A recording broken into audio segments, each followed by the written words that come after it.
and kept going after I told her repeatedly to come back up here and continued. Now she refuses to get off the aircraft. So we're removing her off the aircraft, but she will not come off the aircraft. So that is what you're walking into. I've done nothing wrong. So if you guys want to tell me what it is that I did wrong. It's April 1st, 2024 at Tampa International Airport. Now, you might think this is an April Fool's joke, but I promise you, this is 100% real. Our main character, Lauren Nash, was at the gate, and according to witnesses, she appeared intoxicated. The airline staff noticed something was off and told her she couldn't board until they had a conversation with her. Seems reasonable, right? Well, Lauren had other plans. Listen to what the airline staff is telling police. To board, and I just observed her because obviously she's drunk, and I just watched her and saying, and then she ran up the jet bridge to go get her bag because she left her bag at Gasparilla. Then I was gonna have a conversation with her and know she'd been drinking, blah blah blah. Well, Now, put yourself in the shoes of the airline staff. They've told this woman she can't board. They've explained they need to talk to her, and she just runs past them and sits down in first class like nothing happened. The audacity is honestly mind-blowing. Told her she wasn't going to board until we had a conversation. She ran down the jet bridge and kept going after I told her repeatedly to come back up here and continued. Now she refuses to get off the aircraft. So we're removing her off the aircraft, but she will not come off the aircraft. Okay, so Tampa Airport police arrive on the scene, and they're immediately briefed on the situation. This isn't just about a difficult passenger anymore.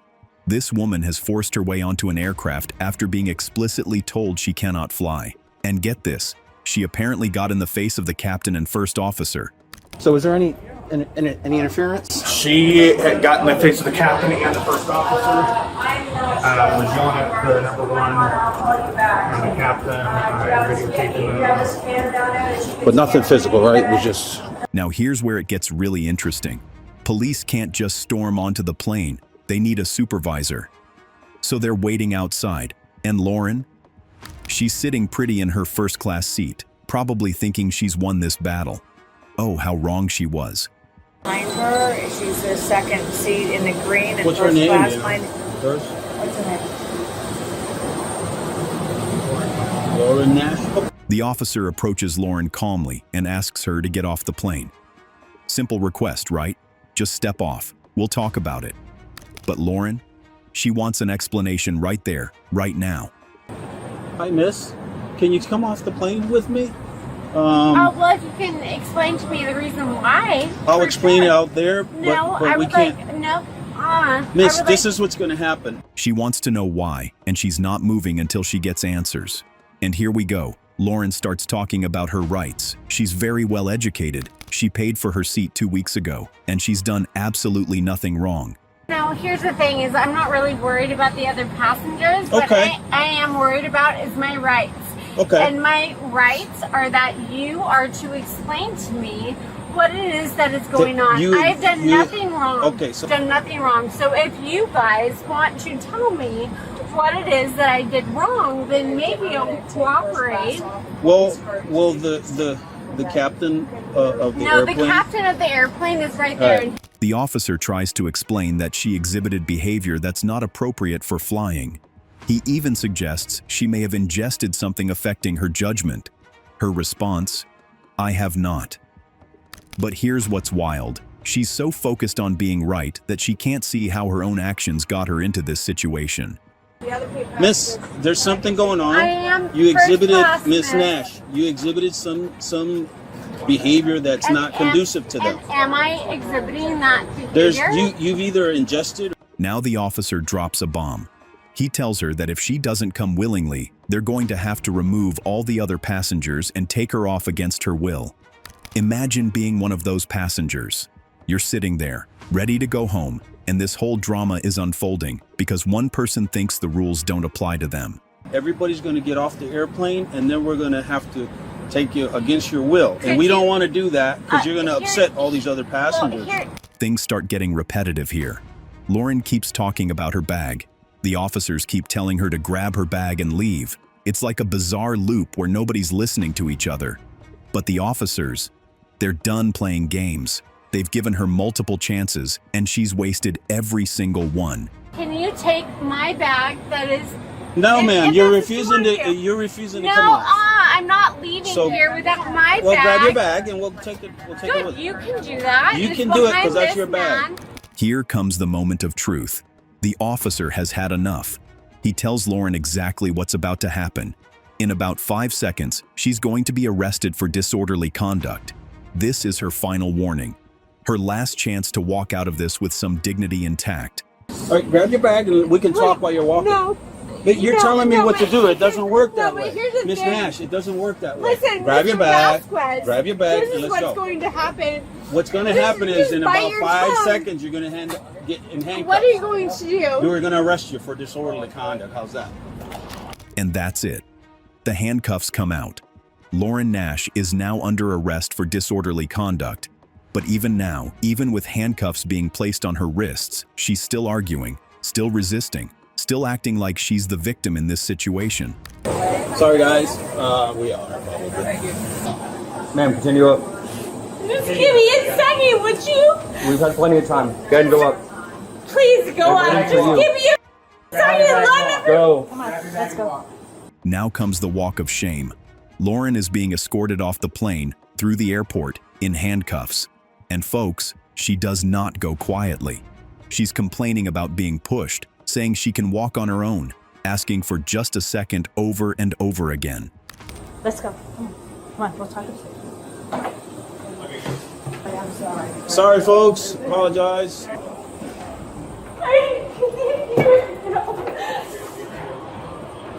One more. Can you just give me a second? As they're walking her through the airport, Lauren keeps insisting she can walk on her own, that they don't need to hold her, that they're hurting her. But this is standard procedure.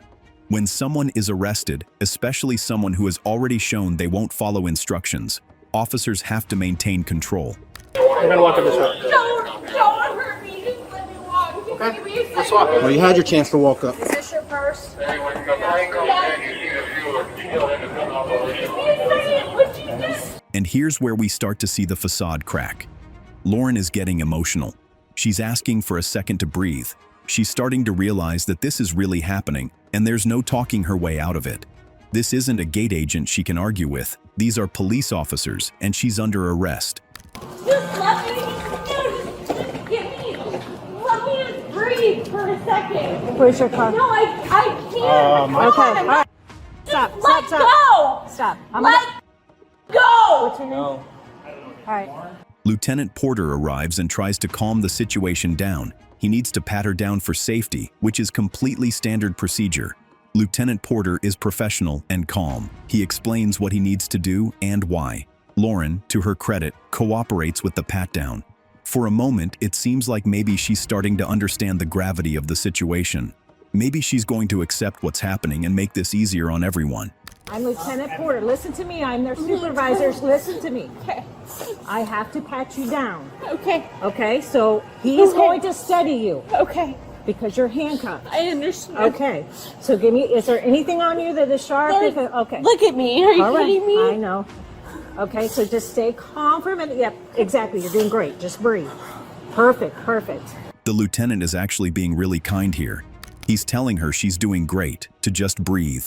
He's treating her with respect despite everything that's happened. Now they need to get Lauren into the police car, and she's making this difficult too. She can't hop in because of the handcuffs, which is understandable, but the officers are helping her. They're making sure she doesn't fall. And what's she saying? Does this make you guys get off? All right, come on. Can you Still in please? our truck. Can you please? Yeah, I'll give her a Just car. I don't. Ma'am, go ahead and hop in. I can't hop in. I need to. I'm holding you so you don't fall. Put your left foot in first. Good. Good. Does this make you guys get off? She's still trying to make the officers feel bad, still acting like they're doing this for fun instead of because she broke the law. Once she's in the car, Lauren starts going off about the airline. She's talking about how airline workers don't understand that other people work hard, how they're messed up, how they should have the capacity to have conversations with people. It's not right.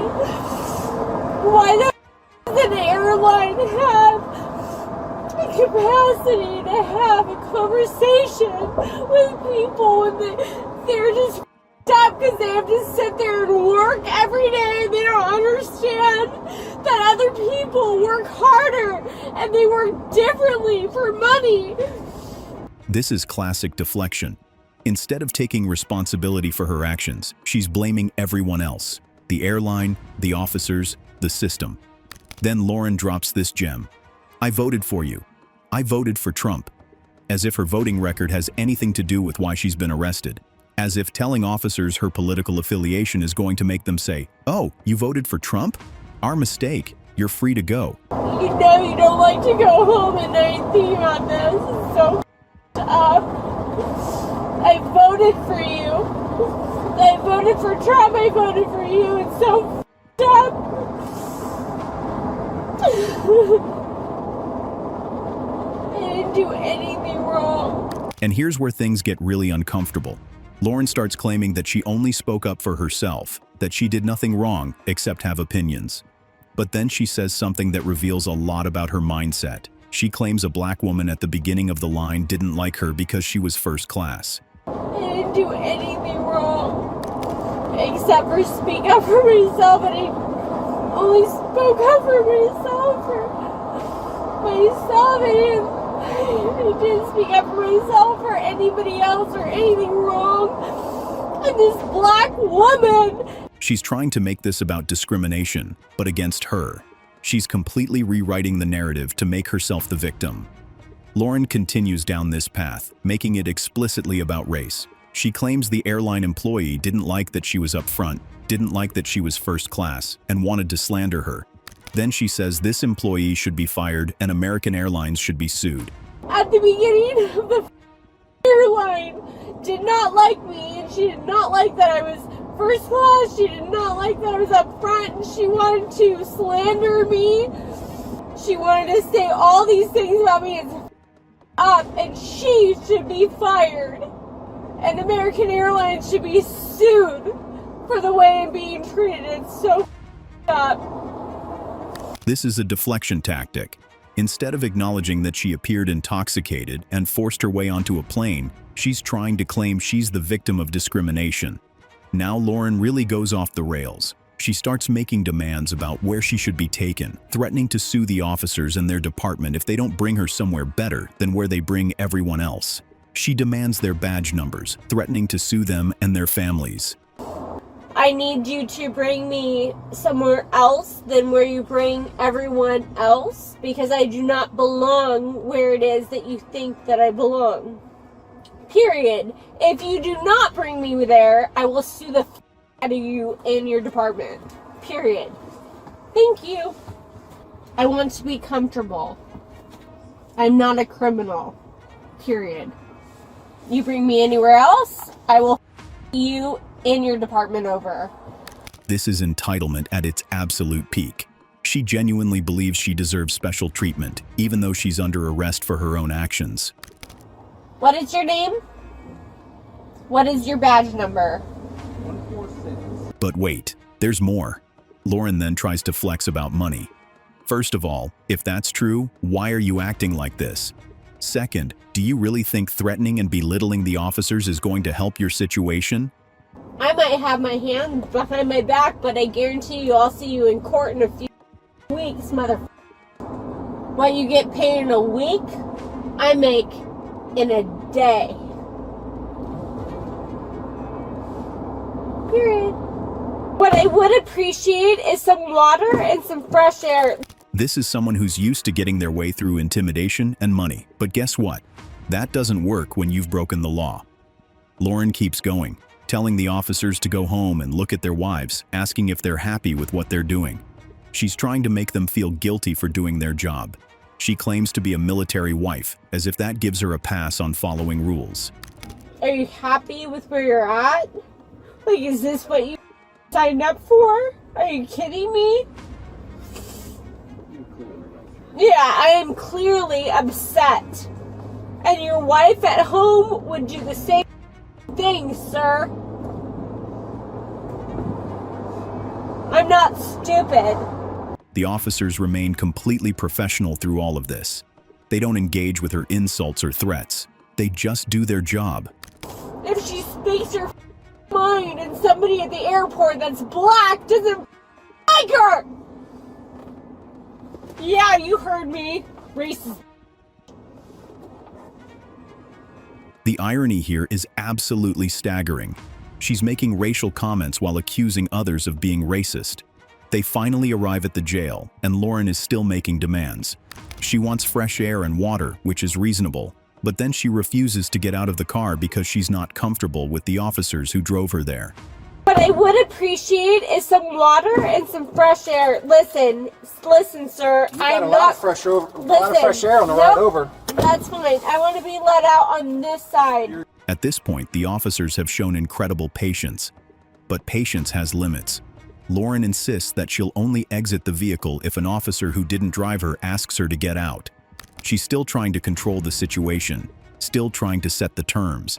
All right, Lauren, come on. No, listen, I'm not comfortable with any of the officers that drove me here. I'm not comfortable. Come on, No, listen, I want, no, Lauren, I if you don't can, come out listen, on your own accord, sir, you're going to be pulled out. I'm not driving here.